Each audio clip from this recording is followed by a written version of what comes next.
150, Lariat V8, and trailer special. So the trailer special came with the 3,700-pound limited slip diff instead of the 2,800-pound diff, overload springs, rear sway bar, heavy-duty brakes, transmission cooler, oversized radiator, and full gauge cluster with the tack included. We got an 8-foot box, which is definitely what we wanted. Canopy came with the truck when we bought it. It's nice to have, but we weren't specifically looking for it. Extended cab offers plenty of room, and it's 4-wheel drive, which in freezing Saskatchewan winters, where you get deep snow, you really want that. Now, what was important to us was that this 4-wheel drive has manual locking hubs and a manual transfer case shifter. So when we need 4-wheel drive, it shifts into 4-wheel drive reliably. And this truck also comes with a Chesterfield, which is especially nice when you're driving long trips. Now, let me tell you the adventure of how we got this truck here. Adventure? You mean nightmare, don't you? Let me tell you about that. So we get about a half hour from the farmer we bought this off of. It's about 3 hours from home, and we make our first major stop, and we go to start going again, and the truck just starts chattering, and we're really feeding it gas to get it moving, and it doesn't want to move. So we get out, we go around, and all 4 wheels, the brakes are hot, and now it doesn't want to move. It's that time it was about 10:30 at night. There's a little town there. Not one single business was open.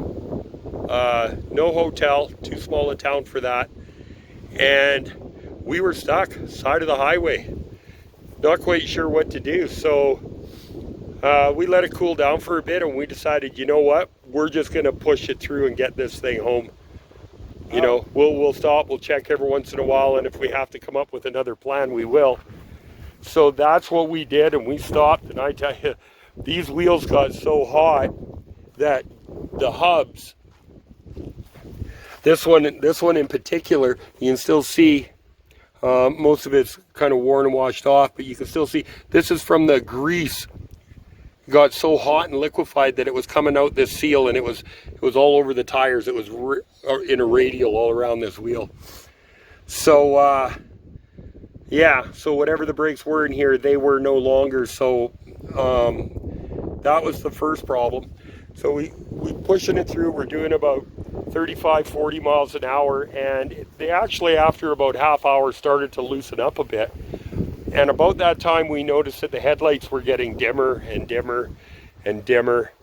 And yeah, so we figured out right then that, yeah, this thing's not charging.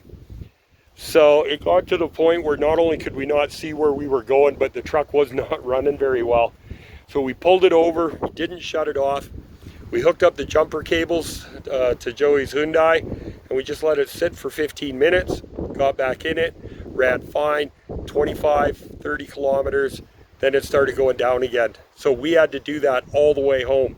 Drive for 10 minutes, charge for 15. Drive for 10 minutes, charge for 15. Fighting through the brakes still. Not as bad, but still fighting it. So yeah, that 3-hour trip took us, I think it was about 7.5, 8 hours to get home.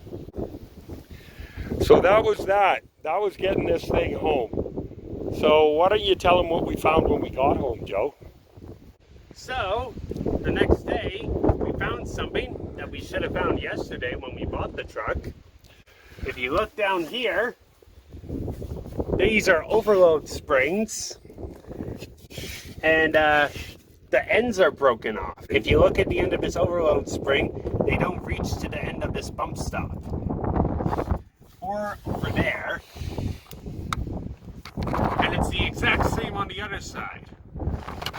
So we looked a little deeper, and we discovered this. So we found that these two plates were welded onto the early 80s Ford Swiss cheese frame. So we think that this truck was bottom out so bad that it bent the frame and it broke the ends off all 4 of the overload springs. So the next day we put in a new alternator and a new battery because we knew both of those had to go. So a few hours later we went to start it and the battery was dead. So this thing definitely had an electrical leak. So Dan and I spent the next 2 days chasing wires until we finally traced it to the voltage regulator. So we had to replace that too. So now it holds charge perfectly well. So what we're going to do to this truck is pull the hubs and the brakes apart, front and back. We're going to make a video and show what happens when you overheat them. And then as for the rest of it, we're going to fix all the little quirks that come with the truck. That's my truck. Hope you like it. Watch for the video where we dive into the brakes. We'll see you next time.